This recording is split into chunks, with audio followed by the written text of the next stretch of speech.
Here's Breakaway from the 2007 movie line. He was originally supposed to be Getaway in the 2008 Universe line, but since Hasbro couldn't clear the rights to the name, they went with Breakaway. And this was a Walmart exclusive here in the States. He is a repaint of Cybertron Hotshot, and his alternate mode is a Chrysler ME 412 concept car. I really dig this alternate mode. I wish I had a car like this myself. The clear plastic windows are nice because you don't see robot junk in there, you see a couple of seats, which is sweet. And he has his hood-mounted Autobot symbol on the front. Being a repaint of Cybertron Hotshot, he does have his key gimmick. Put that in the back here in the engine. A couple of wings pop out. Yeah, that looks pretty terrible in this mode. He also has this oddly shaped clear plastic gun, which of course has a firing missile. And you can peg that right on top of the engine here.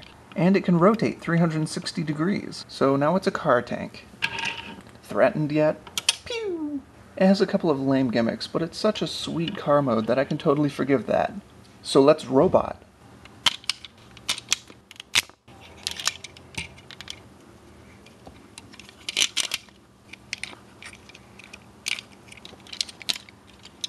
The simple and effective transformation that this figure has gives it a lot of play value. I keep finding myself picking this one up and just flipping it back and forth. It's a lot of fun. The key gimmick seems to work a little better in this mode, because it gives him a little extra shoulder flare. Speaking of his shoulders, I am a huge fan of that Autobot symbol on the side.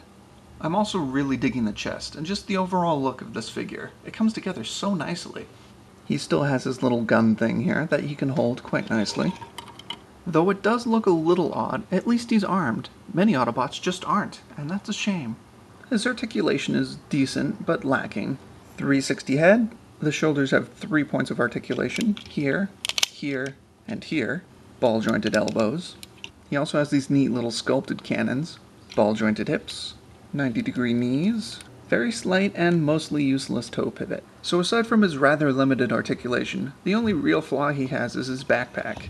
It doesn't peg into anything and will flop around a lot. However, this is one of the few Transformers I can say looks kinda cool from the back. The only other qualm I have is a little bit of quality control. Some of the paint was scuffed right out of the package, but you can find that in any figure, so I'm not too bothered by it. Final thoughts? I actually really like this figure. He's a great addition to your Universe Classics line. He looks pretty neat, he's fun to play with, fun to transform, and he looks great. If you get a chance, I definitely recommend picking this figure up. As always, thanks for watching, I hope you've enjoyed this review, and please stay tuned for more.